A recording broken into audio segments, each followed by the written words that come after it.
Good morning, Tracy, San Joaquin County and District 13 residents. I'm your host, Raj Singh, here today with my co-host, Kriti Jatwal, have bringing a candidate running for state assembly. And before we start introducing her, I just want to give some time to Gurtej to say a few words today. Yeah, thank you very much, Raj. So before we start, so we have deep condolences for Justice Ginsburg. So she left a legacy for this country and inspired the generations. Today we have the pleasure to meet Kathy Miller. So she is running for State Assembly for District 13. I appreciate her for giving us the opportunity to listen to her vision, her thoughts, what issues she thinks, and what kinds of solutions she wants to bring. So she is a local business owner. So she served the city council in Stockton as well. And since 2014, so she is serving as a county supervisor. So she is affiliated to many boards. So Delta Protection Commission for 2 years, San Joaquin Area Flood Control Agency for 8 years. So now I'll request Kathy to please let us know more about her. Thank you. It's really a pleasure to be here with you this morning. And first of all, I want to thank you and the City of Tracy for putting together these candidate conversations, especially in these times of COVID and social distancing and self-isolation. It's really important for voters to be able to hear directly from candidates and see with their own eyes how we communicate and help them make decisions for this very important election that's coming up in November. So thank you very much. You touched on a lot of the things that I've done. I have been serving in local government for the last 12 years, 6 on the Board of Supervisors, and before that, 6 years on the Stockton City Council. I have been a small business owner for over a decade. I also represented the downtown property and business owners for 5 years before I was ever elected to office. And I'm also a wife of, this week will be 43 years. My husband and I, we have 3 grown children, and I am a very proud grandmother of 5 these days. So I appreciate you doing this. I'm really interested in talking about the issues and communicating with voters. Really, my campaign, we focused on education, healthcare, water, public safety, and homelessness. And as a county supervisor this year, and I'm also the chair of the board this year, the county has been responsible for coordinating the efforts to deal with and hopefully defeat this pandemic in San Joaquin County. So I think today it will be a really good thing for us to share with the voters some of the things that the county has been doing and the priorities we've been setting during this pandemic. Great. Thank you. Thank you so much, Kathy. And it's our honor as well that we're sharing some thoughts this morning with you. So not taking much more time, let's jump into our first segment of our show. And as you said, you talked about a couple of the core pillars. And before jump into that, I think the first thing I would want to hear from you, and our audience would like to hear from you about the COVID. If you get elected as assembly member, what are some thoughts or what are some approaches you think or challenges that you've been hearing from the residents or from your district or overall San Joaquin County that you will be working on? Well, first of all, I don't think the impacts from COVID are going away anytime soon. We are going to be dealing with them. There are going to be some very real and huge budget impacts, not just at the state level, but at every level of government. We are going to see our revenues. We haven't yet to a large extent, but we are expecting some major impacts to our revenues, both in the form of property taxes and sales taxes. At the same time, we're going to have increased needs. And so it's going to be really important for the state to prioritize state dollar investments. I think my experience on the Stockton City Council in the lead up and during the bankruptcy are going to really be important to have that voice represented at the state level. It is very easy to be an elected official when times are good and you get to say yes to everybody. There's so many great ideas and so many wonderful programs that you can fund and you can really make happen for your communities. But when times are very hard and there is not the money in the budget, it is very difficult to have to say no to a lot of excellent programs and a lot of wonderful people who have great ideas. The key is you have to be able to prioritize how you spend those dollars and not just focus on today, the immediate crisis. You have to be able to focus on what's going to get you and move you into a strong recovery. I am very proud that the hard decisions we made on the Stockton City Council, and there were many, I'm very proud that within 3 years of coming out of the largest municipal bankruptcy in the history of this nation at that time, that Stockton was rated one of the most fiscally healthy communities in the nation. That's because of making smart decisions and being able to prioritize. Great. And just to kind of more, a little bit get more into the COVID. So with this COVID as a global pandemic, it's impacting a lot of small businesses and the other businesses as well overall. However, like you talked about the recovery of that. So can you get a little bit highlight more on that part, that how are we getting prepared when we're coming out of the COVID side as a recovery plan?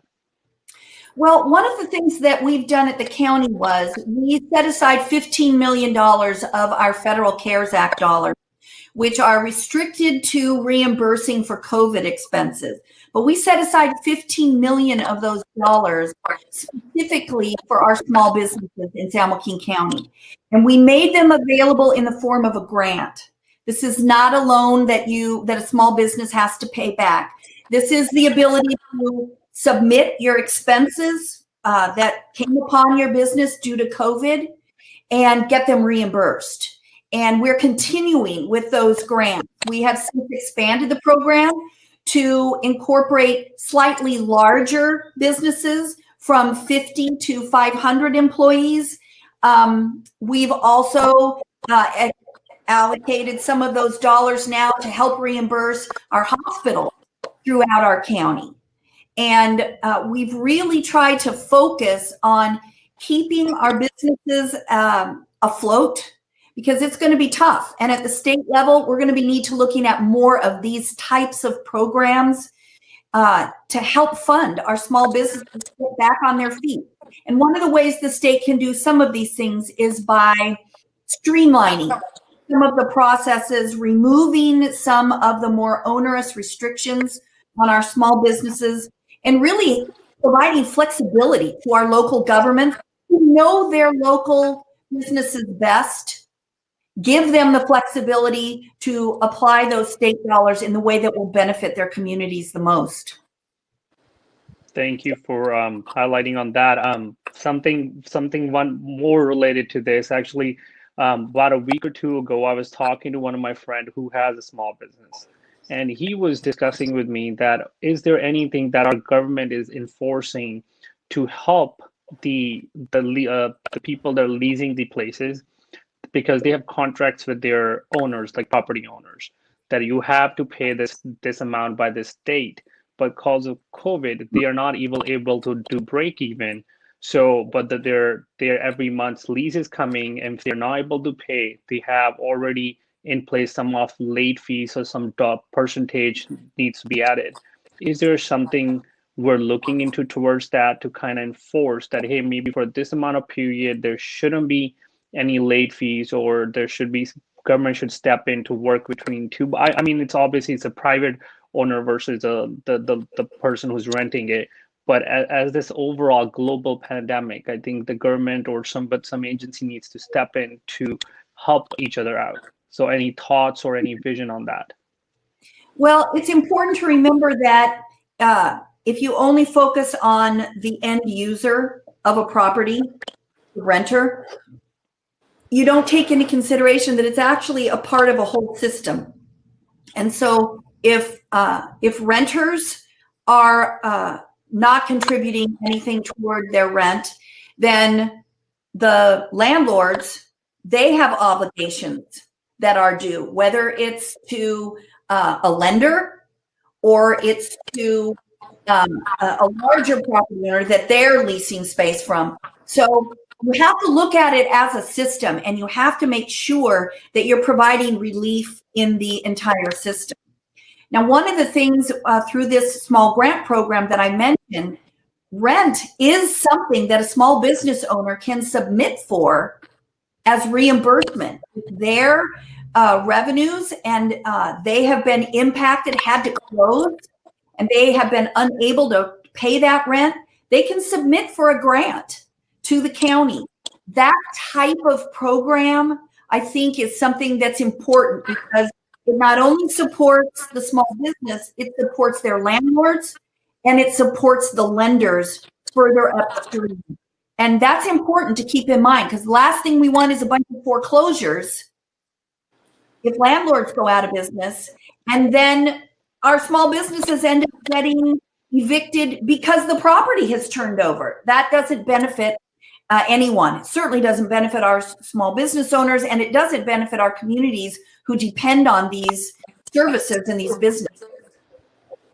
Thank you. Thank you for giving me the insight about it and more detail as on this. I think this is a huge topic and a lot of moving pieces in there. So thank you so much. And I will hand over to Gurtej to get us keep going to the next part of our discussion. Thank you very much, Kathy, because COVID, it has multiple stakeholders involved. One of the biggest stakeholders are our students. So as we are remembering Justice Ginsburg today, so the main legacy she has, the education. With education, with knowledge, you can achieve anything. You can bridge all the barriers, you can cover all the gaps. So from that perspective, our Delta colleges in Stockton, 25,000 students on daily basis, they get valued from the Delta College. Our school systems, around thousands of students, they go to schools every day on the daily basis in District 13. So what do you think, so where we are from the education perspective right now, and what would be your point of view for future of our education in District 13? Well, one of the things the board has been very aware of is the negative impacts of our schools being closed on our students of all ages, but especially our youngest students. And so it's important to remember that no matter what counties, what orders we pass, we cannot be more lenient than the state's orders. We must abide by the state public health orders. San Joaquin County has a high number of both cases per the percentage of our population, as well as the number of people who are testing positive. And so we are in the most at-risk tier right now. That being said, the metrics for reopening schools, to approving a waiver to allow for the schools to create a safety protocol to demonstrate how they will keep their students and their staff safe, that metric is a little bit lower than the metric for reopening a lot of other businesses. That metric we have met, and our public health officer, as of this last week, had already approved 17 private school waivers, a couple of smaller public schools, but everybody needs to remember that with the public schools, they have their own governing boards and their own superintendents who make those decisions for their own students. So as much as everybody would like to think that the board can simply wave a magic wand and send all our students back to school, we do not have that power. And it's important to remember that each school needs to craft their own safety plan, their own reopening plan, to make sure that they address the concerns and the needs of their parents, their students, and they're able to do it safely. I have had a huge priority on education since my earliest days in elected office. I am very aware of how transformative education is.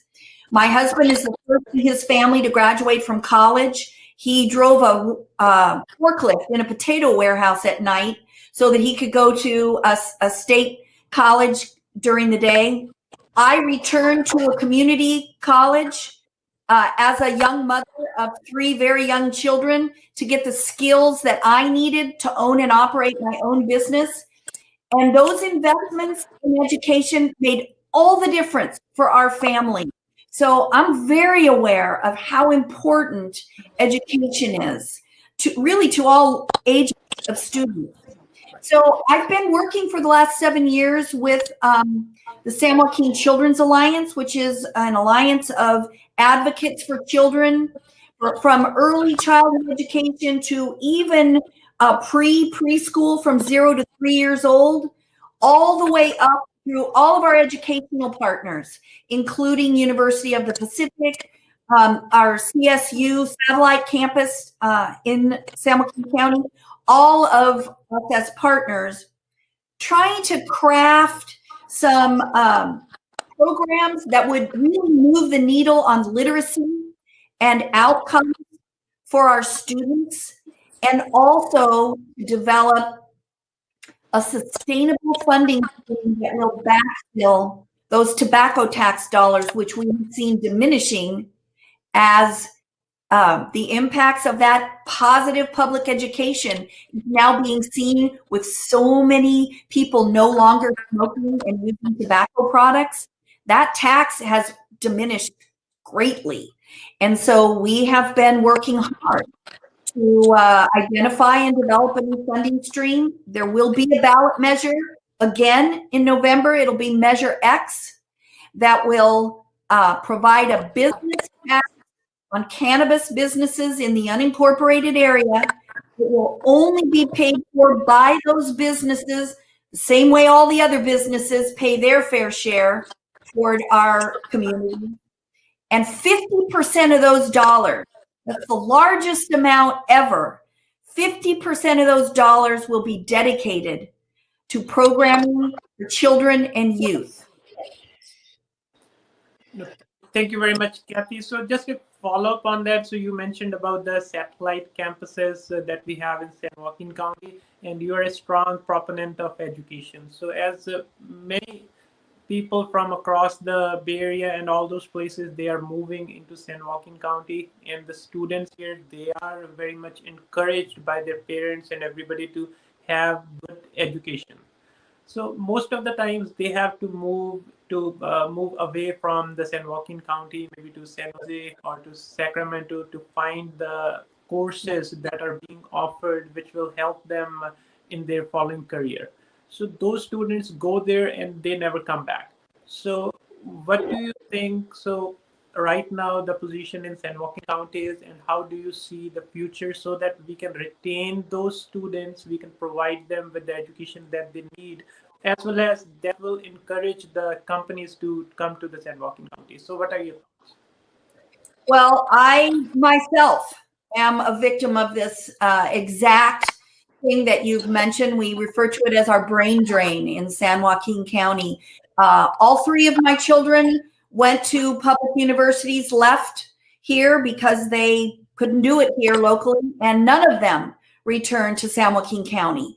And as a grandmother, that is something that causes me great pain, that my grandchildren are not here close to me. So I understand how parents feel about that.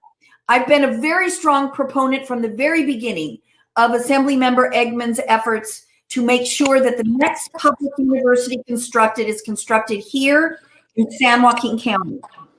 Stockton is the largest metropolitan area in this state, whose residents must travel more than 50 miles to have access to a 4-year public education. Now, I realize that for students in Tracy, that still means somewhat of a commute, but it is far less problematic in terms of traffic because it's a reverse commute from Tracy to Stockton, and it is a far shorter distance than where Tracy students need to travel to now, and it can actually make the difference. I also think our state needs to recommit to funding of our community college system. When I was in high school, community college in the state of California, I think it was a $50 annual fee. It was essentially free. And if you graduated from a public school in this state, you were guaranteed that extra 2 years of higher education, which for a lot of students who maybe were behind in high school, that gave you that extra 2 years to catch up. And a lot of students who are perhaps a little more either economically challenged, had to work during high school, or didn't have the same benefits, or simply were perhaps a little more intellectually immature at that age, or started school younger. It gave you an opportunity to catch up and then do those last 2 years at a 4-year institution. And it really kept a lot of people in school and continuing to get a 4-year degree, which then increased their earning capacity for the rest of their lives and provided much higher standard of living for their families. And for many people, it kept them in their local communities, and it kept them in California. So those are all solid investments that our state needs to be making in terms of early childhood education for preschool, so that all our students start kindergarten ready to learn. Make sure that all of our third graders can read at grade level by third grade, because that's the key indicator of long-term educational success. And then providing the funding for a good, solid public education all the way through our community college system and our CSU campuses and our UCs for those students that can qualify for those. So those are the smartest investments we can make. Investing in our future like that is the best investment we can make with our public dollars. Yeah, no, thank you very much, Kathy. I grew up listening to the word brain drain, but haven't heard it since long. But yeah, that is the right thing that we should be focused on to stop that thing. Somebody who got the education from the systems, who are familiar with the cities, they should be given an opportunity to stay there and add value to those cities. And absolutely. For Delta College, so it offers 100+ certificate programs in different trades to just give the skill sets for the students to grow. So now I'll turn it back to Raj. You're on mute, Raj. That's okay. So I'm so sorry for myself on mute. Okay, so just follow up part on the educational side. So we talked about Delta College, we talked about CSU. I think what's more important is to touch on the part, how are we keeping our residents in our cities? Because a lot of folks are driving, just not only in Tracy, but overall if we talk about all the way from Merced, all the way from Lodi side, there are a lot of folks travel in the morning from 4 a.m. to all the way to 9 a.m. to over the Altamont Pass. So when we talk about on the educational side or the job market side, talking about the Bay Area is having a IT hub there. If those company needs to come here, the first challenge that we hear is that there's no workforce in the pipeline. What it really defines, when I talk to different folks, I heard different things. Okay, when you say there's not enough workforce in the pipeline, what does it mean? What does it mean from their point of view is that we have people buying houses here from Bay Area, they're living here. That's the workforce.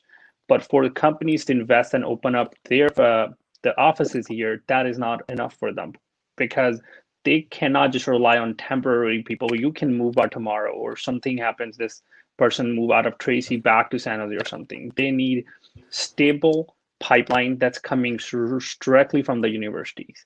So when we're talking about that, how do you see in the future for our district? Because if I read probably a month ago, I read the news, there were talks about CSU being opened in Stockton, but I think there's some challenges with that as well.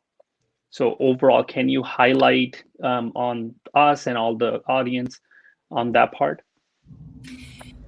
It is going to be a challenge. I mean, the efforts to bring a public four-year university, whether it's a CSU or a Cal Poly, doesn't matter which one, that's a long-term effort. Even before COVID, we were probably looking at a decade of focused work, both in Sacramento and locally, to build that pipeline, demonstrate that we have the students in a critical mass graduating from our high schools, prepared to enter a four-year school. We've been working really hard developing these partnerships with Delta College, so that if you come through Delta College, you're guaranteed admission into CSU Stanislaus. We need to convince the state to give us more slots, more student positions in our satellite CSU, so that we can demonstrate we can fill them. And the budget hit on COVID. I mean, the report that came out on the CSU clearly said Stockton has the population base.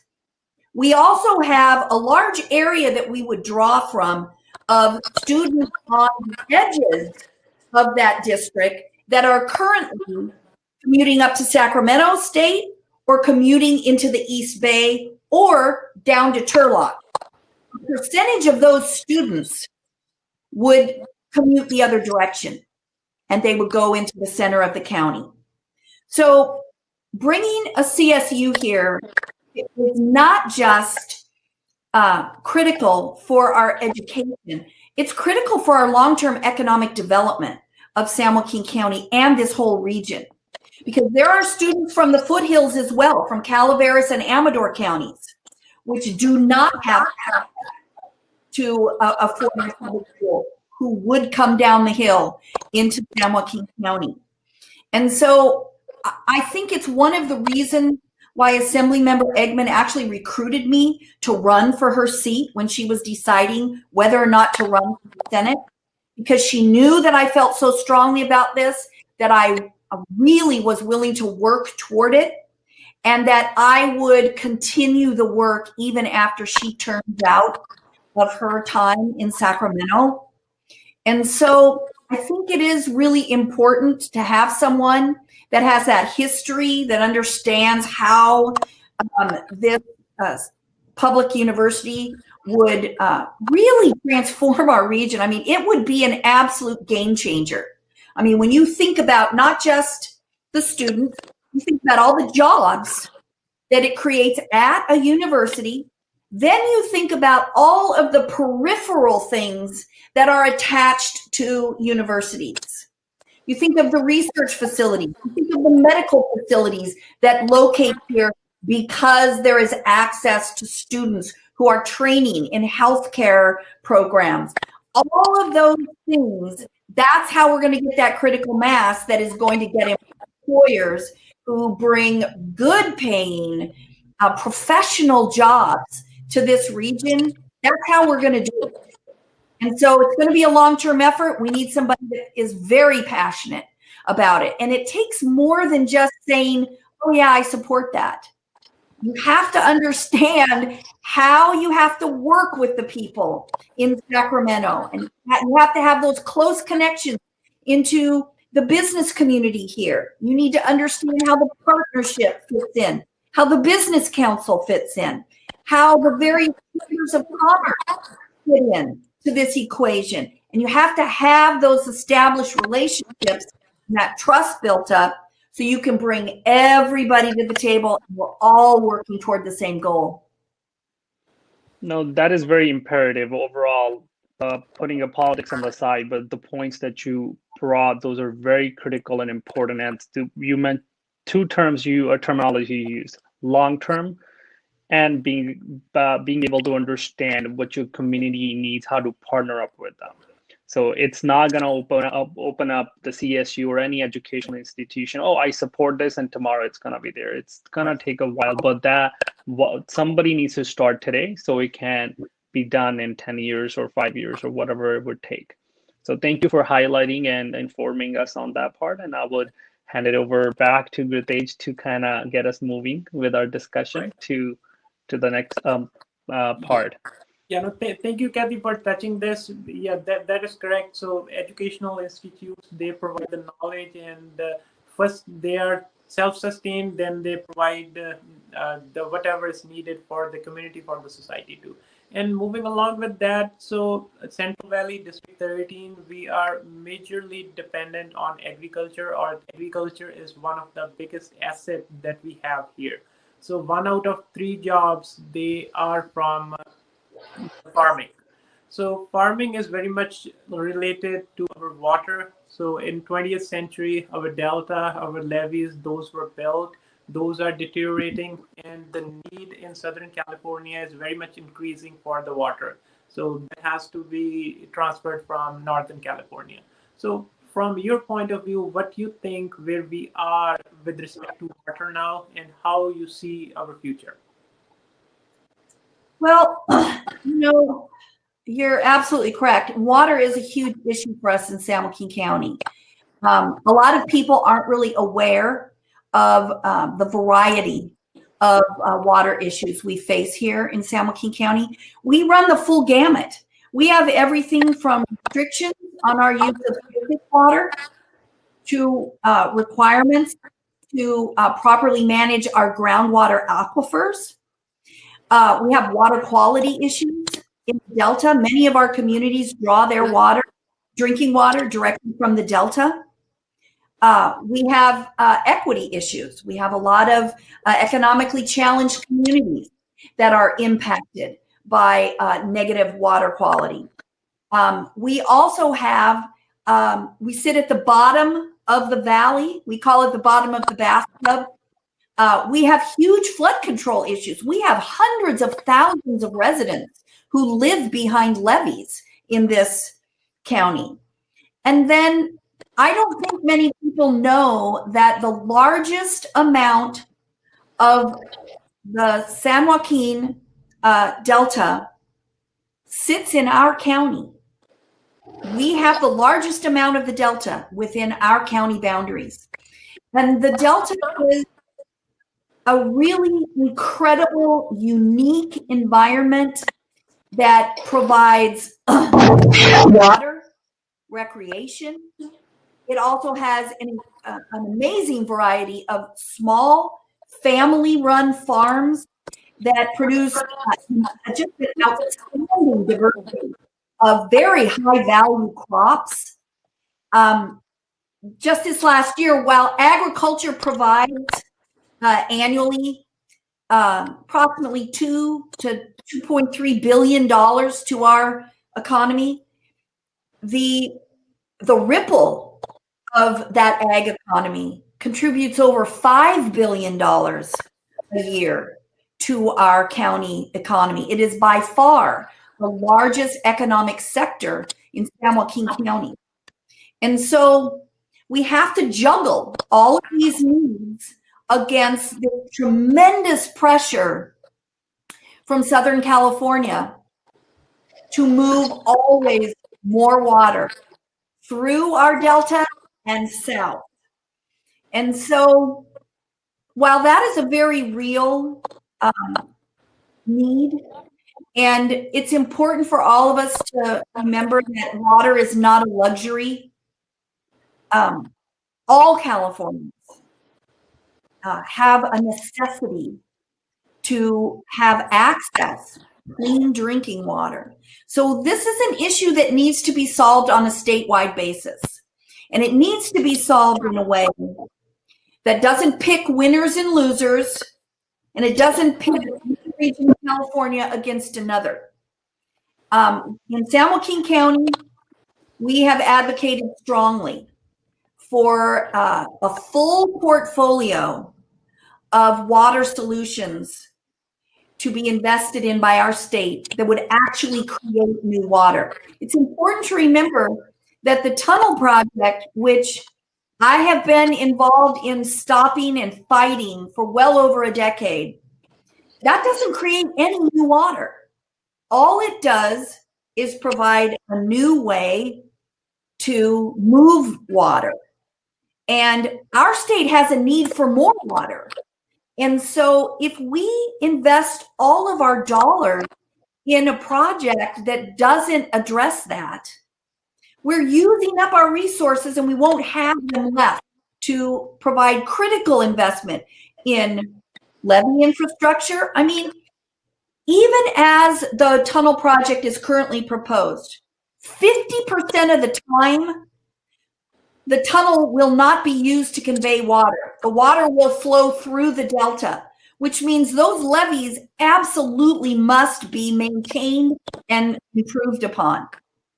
We have not done that because the money has been going toward, financing this huge project. There is conservation projects in other parts of the state that are reaping huge benefits to their area and are helping to make them less reliant or completely non-dependent on Delta water. Those are important. I mean, Orange County, they have invested heavily in treating their wastewater and then recharging their aquifer with treated wastewater so that it doesn't go to waste. Los Angeles County, huge investment, billions of dollars of investment in recapturing stormwater runoff, treating it and using it to increase their water supply. The San Diego area has invested in desalination. As the technology improves, all of these alternative strategies become more cost effective and have the potential to relieve the stress on the Delta, which would allow its environment to recover. We need to be smart about how we invest in it instead of just single-mindedly pursuing, an old 20th century solution, which no longer is relevant. We need to be looking at 21st century solutions for our water issues. I have served on every single water agency in this region: groundwater banking, flood control, Delta protection. I chaired the Delta Conservancy, all of them. And it is a steep learning curve, and it's really important that we have elected representation that understands how complicated it is, how interwoven all of these water systems are with our environment, and can effectively advocate for real solutions. Thank you very much, Kathy, for educating our voters about the water concerns. Yeah, in 20th century, this delta and levee was just built to channelize the water. As from the mountains across the San Francisco, so those has to reach to the Southern California as the need is increasing. But we are in 21st century, as you mentioned, there are lots of other options that are to be looked upon, and those can be explored to just meet the needs. So now I'll turn it back to Raj. Thank you, Kathy. Thank you, Grutesh. And I think we touched on really great points. And as you said, the water is essential for everybody. And that brings me to a topic regarding healthcare. I think that's the necessity for everybody as well. So can you tell us what's your stand or what's your vision on the healthcare side? Well, that has been a real priority for the Board of Supervisors. COVID has pointed out in very stark terms how important it is for people to have access to healthcare. So it is important that that we continue to find ways for all of the residents of San Joaquin County to have access to quality, affordable healthcare. The top priority for the board on the Federal CARES Act dollars, which we received, has been to ensure that our public health system, our public health department, our public hospital, and our public clinic system remain fiscally solvent and able to continue to provide critical healthcare services to the residents of San Joaquin County. Of the CARES Act dollars, I'm going to guess that by the time we're done, upwards of $80 million is going to go just to our public hospital to reimburse for direct COVID expenses and make sure that it remains open. Because our public hospital isn't just the hospital of last resort for low-income residents. It's also our trauma center for our whole county. Coming to the board in the next month, I expect to see an item which is going to raise the level of our trauma center to a level 2, which means even higher quality trauma care for our residents. So it is vitally important that we keep the doors open at that hospital. And one of the things we struggle with long-term here in terms of healthcare is the ability to recruit and retain healthcare professionals. So this is going to loop back a little bit to our earlier conversation on education. One of the things we need to do is continue to build upon these career pathways that we have put into place, especially as they pertain to healthcare. So there's a Health Careers Academy in Stockton. We could use more of them across our county, which provide a targeted curriculum to high school students that is heavy on the subject that they will need and provides them with exposure to healthcare careers so that they can make this decision early to pursue this type of career. When they graduate from there, they are guaranteed entry in Delta College to one of their health career programs.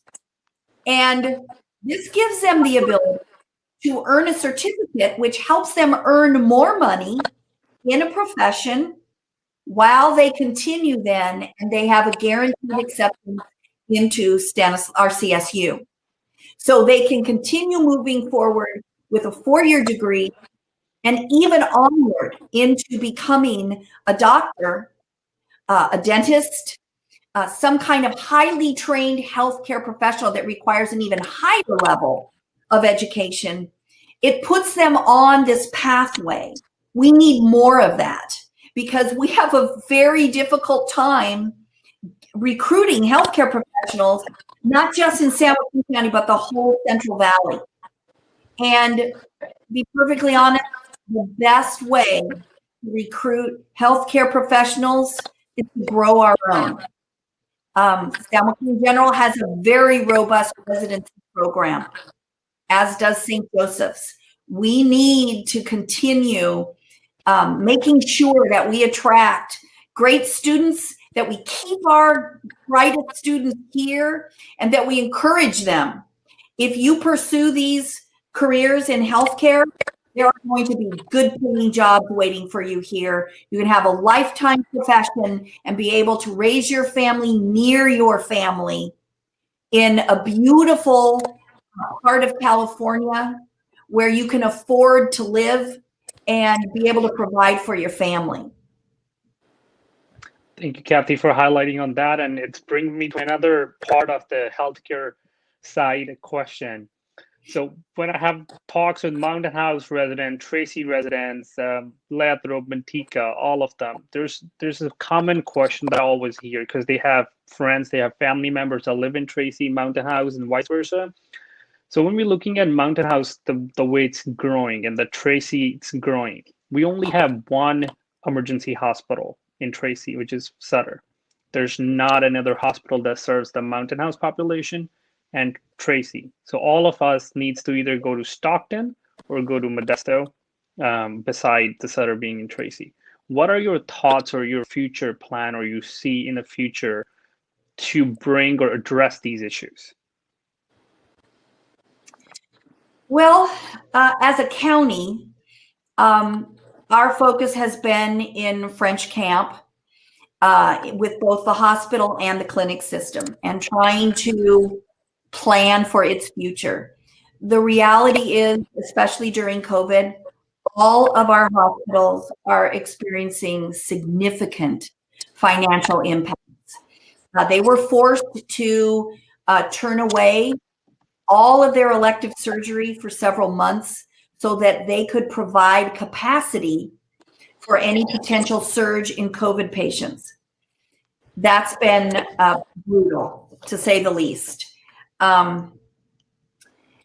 I think that what a lot of the hospitals are going to be doing is looking at establishing strategic partnerships to try to expand services into their area. I mean, we've seen Adventist expand and is now operating Dameron Hospital. St. Joseph's is partnering with Kaiser. There is Doctors Hospital in Manteca, but a lot of Kaiser patients who are in the south part of our county are going to Modesto if they're Kaiser patients. So they're kind of splitting between Modesto and Stockton. All of our hospitals are going to continue to struggle with that. That's just a reality. I would love to be able to say that the county would be expanding into other areas. The reality is we had 2 clinics that we expanded into Manteca and into another part of South Stockton near our public health facility.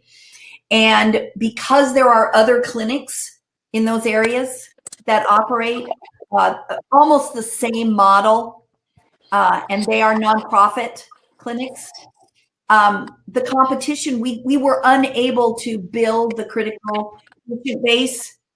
And in an effort to protect our older existing clinics and the hospital, we worked with those private clinics to make sure that we did a soft handoff to our patients. We didn't tell our patients, oh, you must go to the clinics in French Camp. We told our patients in Manteca, there are other clinics right here where you can go and we will help you make that transition. We had to do that. And that's just a reality. We have to partner. We have a robust partnership, the county, with both community medical centers and Golden Valley Health Centers. We're gonna see more of those for our residents, especially our lower income residents, to be able to provide critical health services. It is a real priority for us. Every 10 years, we take a look at, from the county hospital perspective, are there any partnerships available to us that would improve our ability to continue delivering services, that would maybe help increase services that we can provide through partnerships? And what's the best course of action to make sure we stay healthy in the future and we remain our public hospital and our trauma center? We're doing that right now. We're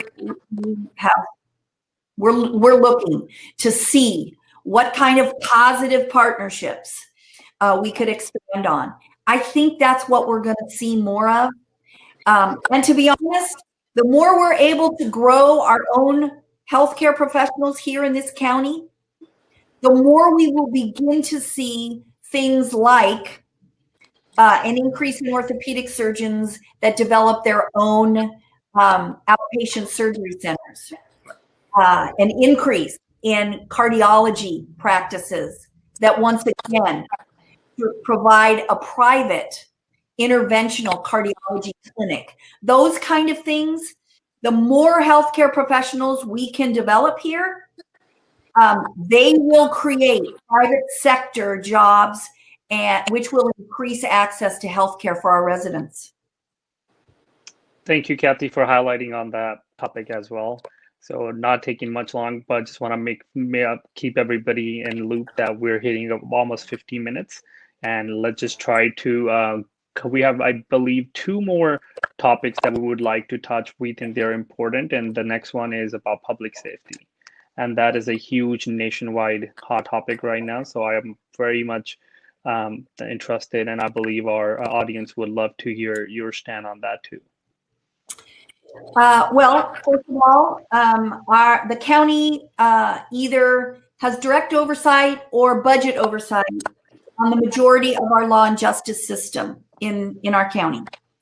So it's not just about the sheriff's department. There's also the public defender, the district attorney, the probation department, and we operate the jail and the medical examiner. And so it's a very large a portion of our law and justice system that the county has oversight, or if they are directly elected, as in the case of the district attorney and the sheriff, you still have budget oversight. I do not support defunding our police departments. We have a need, and in fact, many of our most economically challenged neighborhoods are the neighborhoods that need protection the most.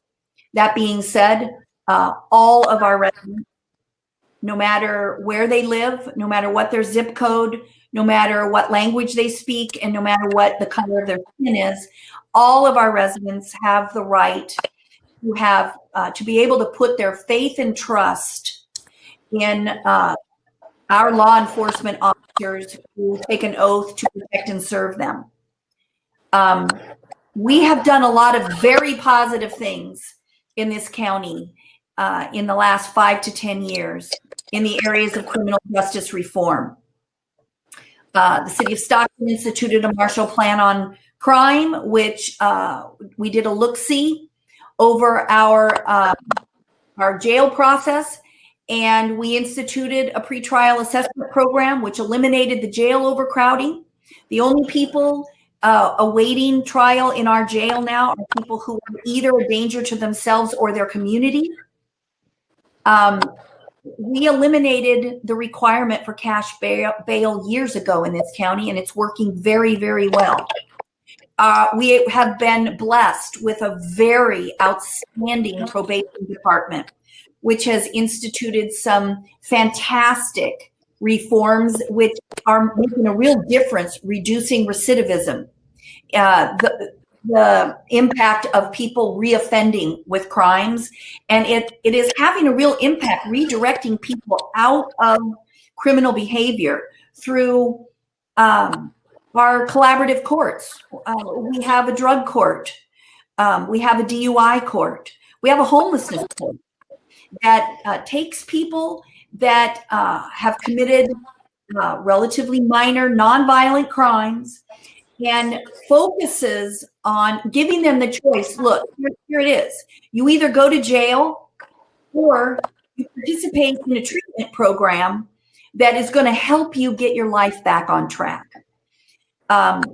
We've instituted juvenile justice reform to help keep our youngest offenders out of prisons where they're victimized by adult criminals, lifetime criminals, and keep them closer to their families and their support systems so that we can rehabilitate them and get their lives back on a productive path. Many of our police forces have worked very hard on creating homelessness liaisons, officers whose primary focus is on interacting with the homeless community to address those quality of life issues that make us all feel less safe and just very stressed out, and help put those people in touch with programs and services, whether it's substance abuse programs, or it's mental health programs, or it's shelters, or job retraining, any of those things to help get them off the streets and into some kind of permanent supportive housing. All of those things are really, really positive, and we have already been doing them for a long time here in San Joaquin County.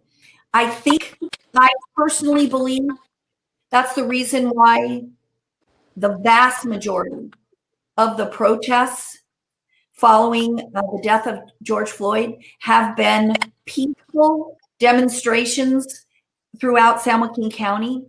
I think that's why. I think because our law enforcement officers have been doing the hard work of interacting with their community and getting to know them and investing in community policing. I think that pays off. And I think those are smart investments. And I think they benefit everybody that lives here in San Joaquin. No, thank you very much, Kathy, for touching the public safety aspect and where we are and what your vision, what your viewpoint is for the public safety and law enforcement. And you touched the homeless aspect too. So there are many reforms there.